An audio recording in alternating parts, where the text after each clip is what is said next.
40 ml sa isang 20 liters kasi nakalagay doon 32 sa 16 liters, kaya gagamitin natin 40 ml sa 20 liters.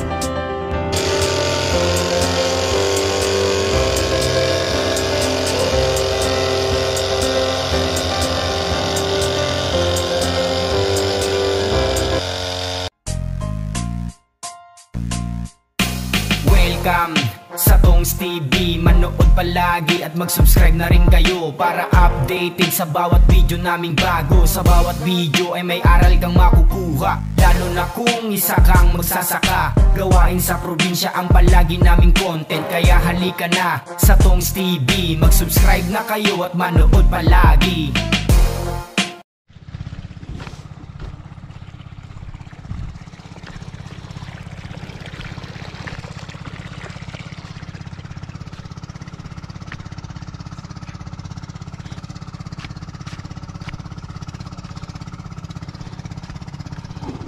So yung mga katongs, nga po, tahan natin yung gumagawa ng poso, ay gumagawa ng nagbabaon ng fuel.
So yun mga katongs, tanghali na nga po, at ayan, naibaon na nila yung isa't kalahati, bali PVC lang po, isa't kalahating pyesa lang po yun, bali PVC yung kinabit nila.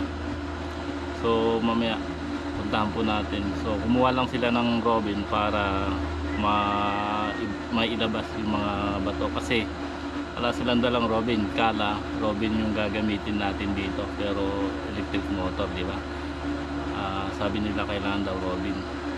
So ayun, umuwi yung manggagawa muna at kumuha ng Robin. Tapos mamaya pagdating pupuntahan po natin para makita nyo po kung maganda yung buga. So yun nga po pala mga katongs, ang paggawa po nun is 14,000 baon. 14,000 kumpleto na po yun, lahat na, wala wala nang libre pagkain, sa kanila na pagkain, pati mga pyesa, pati yung poso. So iwanan nila yon nang tapos na. Then pagka okay na, i-testing natin doon yung electric motor natin dito. Sila Bato tsaka si Wally, ayun, naggagambol nga po sa sili. Ilang tudling lang po yun, hindi nila natapos nun. Sabi ko gambulan na para pare-parehas. Then kahapon gagawa nga po kami ng CR dito. Ayan, bumukay na nga po kami ng Poso Negro dito sa likod. Bukas namin ng magagawin. Sabi ko singit ko lang muna yung bombahin natin ng pandamo sa talong, kasi hanggat malilit yung damo mabomba na, para sa ganun hindi ganong matakaw sa gamot. Yun po mga katong, sa mga nagtatanong kung ilan lang kami dito, bali talaga lang kaming tatlo lang po talaga rito magkasama, si Wally, si Bato at ako. May extra lang po sila Porky, si Latak, si Dingdong kapag walang pasok. So yun, sa luwang nito sa po 1.2 hectare itong tinataniman namin nito. Ang pinanser po natin dito is si Tita Conching.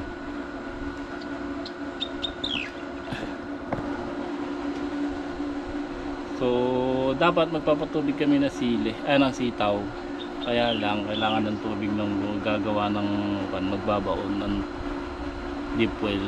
So ito muna sili ang pinatubigan ko, mamayang bukas na ng umaga yung sitaw. Yung talong, dalawang karga na lang ako sa gamot, pero mga 3 tudling pa siguro ang matitira dun sa gawi rito. Bali papabili pa ulit tayo ng 1 litro para sa kabila. Then kulangin man, pagka nagpabili uli ako ng 1 litro para doon sa silin Taiwan, is dadamay ko na ron yung matitira sa talong. In short, mga 2 litro pa kailangan natin na pandamo. Pero sulit naman, kasi yung 4 na litro na magagamit natin dito, bali makaka-4 na litro tayo sa lahat. Naka 1 litro tayo dito sa sili, sa talong 2 litro, then sa siling Taiwan 1 litro. Bali 4 na litro po yun, ang halaga 1,070. Bali kung tutusin po yun 4,000, nasa 4,300. Malaki menos na rin yun compare sa papadamo natin yung magagrass cutter, di ba? Ang na-sprayan ng 4 na litro is 1 hectare. Yung 0.2 sitaw, pero yung sitaw hindi ko na-sprayan yun kasi malinis naman yung ilalim nun, pinadamo ko naman yun. Then yung gitna na lang gagrass cutterin, hindi naman ganong madamo yung sitaw na yun. So yan, dito na sila Bato. Roden, kumusta tulog mo Roden dito? Roden, yun nga po mga katongs, nag-spray ako ng pang insekto sa talong kahagabi, natapos ako alas 11. Iba talaga si Roden, talagang nakabuntot siya nung nakabuntot sa akin habang nag-i-spray. Tapos kung may lumalapit na mga aso, ayan, hinahabol niya. Kaya ngayon siya na lang, wala nang mga aso nagtatakbuhan dito. Kaya ayan, dapat pala nung ko na sinama kasi dito mga katongs, ang daming mga aso nagtatakbuhan dyan, kaya maraming nababali na sili. So ngayon takot sila kay Roden.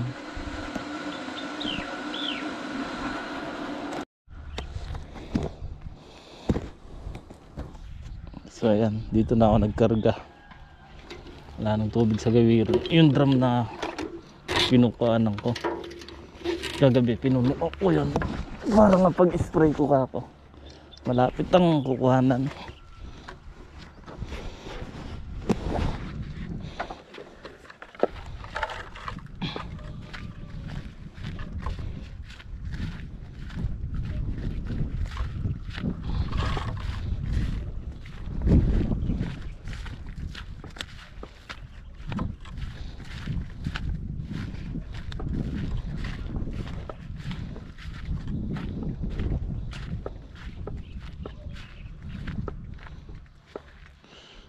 Unahin ko na ito.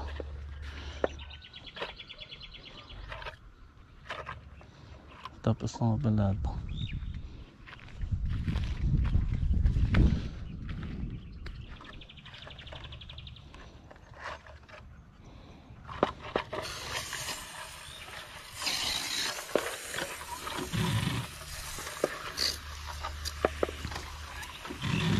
Hindi ko kasi ma-sprayan to kanina. Nilaktawan ko dahil naggagawa sila rito.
Ayun mga katongs, tumulo na yung ginawa nila.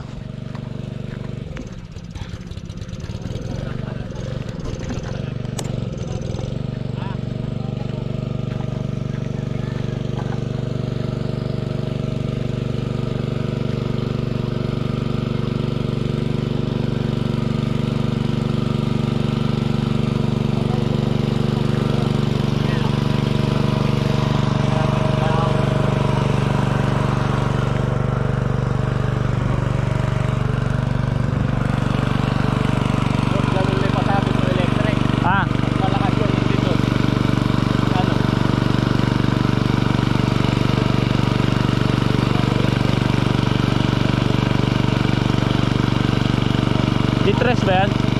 Tubo. Ha?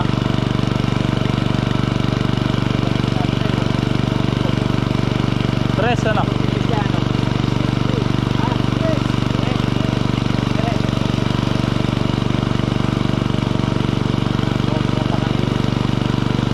Bakit nakakuan? Barado?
Yung mga katongs, so hapon na nga po at ayan, mag-spray tayo ng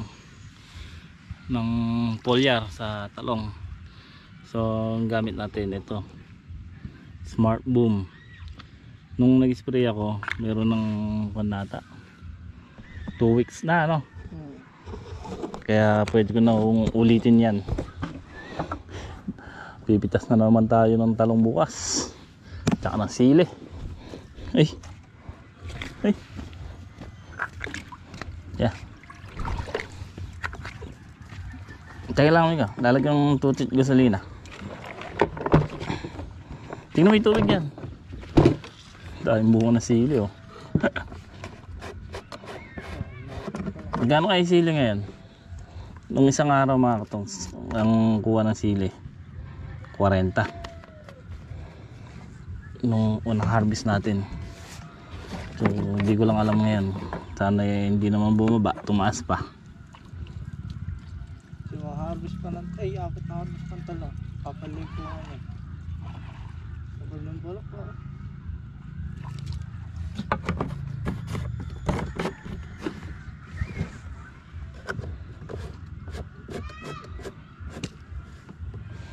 Kahit kunin mo na lang, doblehin mo na lang. Foliar lang naman yan. Oh. Pag ganun, dahan-dahan lang. Isa-isa lang. Ha? Isa-isang tudleng. Kung may ipito ron, ay, di pala nalinis. Ito sirado, tumutulo eh. Ito gamit natin yung Smart Boom. Gagamitan natin ng, ay, teka, 40 ml sa isang 20 liters kasi nakalagay doon 32 sa 16 liters, kaya gagamitin natin 40 ml sa 20 liters. Yan po yung ginagamit natin foliar.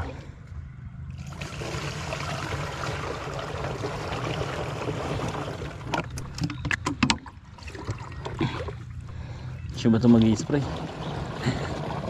Pagod ako kahapon kaka-spray.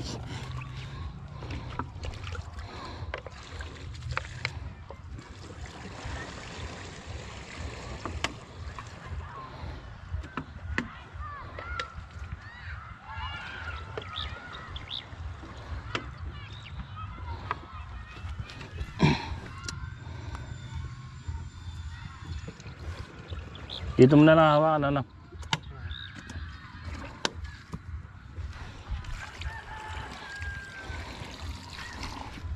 Dahan-dahan lang yung lakad, no?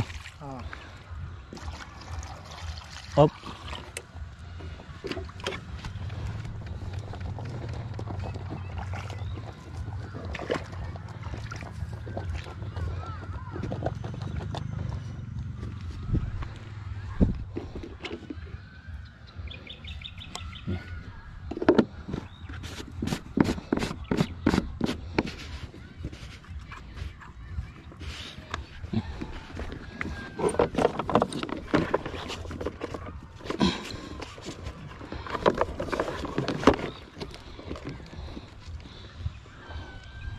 Marap ka na doon sa kabila.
So yung mga katongs, nagpapa-spray tayo ng foliar sa talong. Yan po yung Smart Boom flower. So gamit po nating dito yung tatluhan. Okay lang naman kasi kuwan lang na yan para sa dahon. So kagabi nag-spray ako, ang ginagamit kong pito yung mano-mano, ay yung kuwan, yung apatan single. Kaya tinututok ko lang sa kada tudling. Pumirmi ka nga ron. Diyan na, putulin mo na.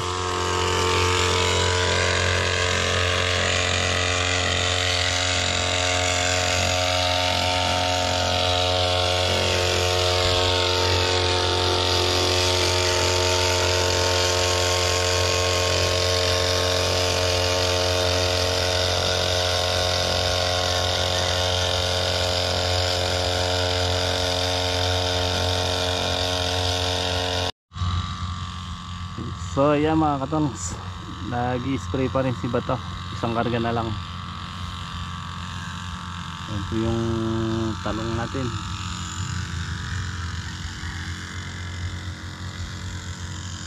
Foliar lang naman po yung ini-spray na yan. Solo kung ini-spray kasi yung foliar. Tapos yung kagabi nag-spray ako ng pang insekto, kaya lang hindi ko hinalo.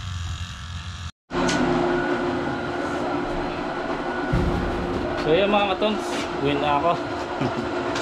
Tapos na rin mag-spray.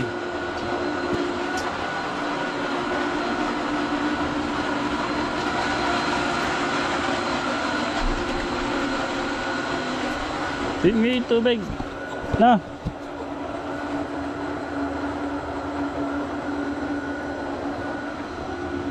Natanggal pa lang yan na yung umapaw. Yan o.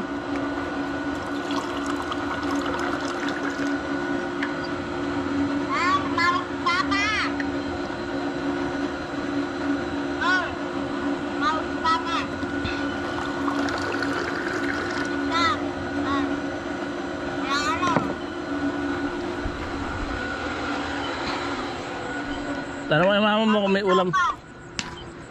Tanong mo kung may ulam dyan. Bibili ka. Ha? Tanong mo kung may ulam. May ulam daw ba tayo? Wala daw. Bibili na lang ako. Okay.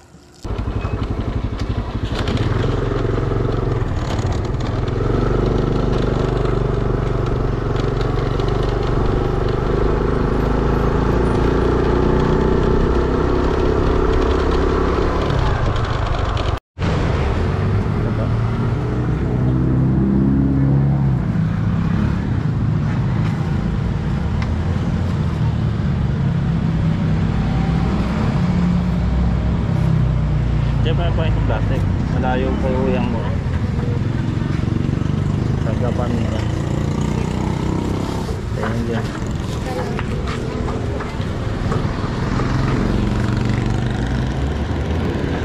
Ay, bumili ko ng manok. Ulam namin ngayong gabi.